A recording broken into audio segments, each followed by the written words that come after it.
Welcome to Solvetic, your channel to always learn technology easily. Below in the description, you will find useful links we used in this video.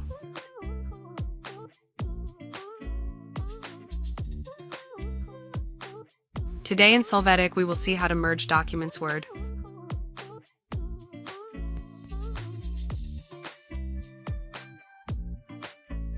To start, open a Word document.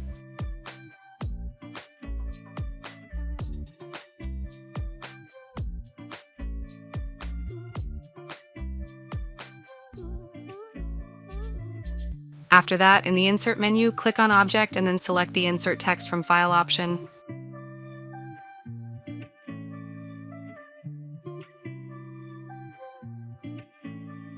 After this, choose the word File to merge. Click Insert.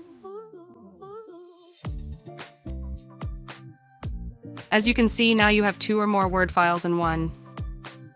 Hey, remember to subscribe Solvetic channel.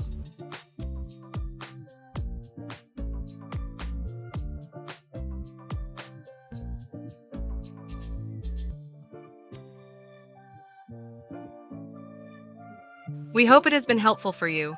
Here are links to watch more videos of your interest and subscribe to the Solvetic channel. Thank you.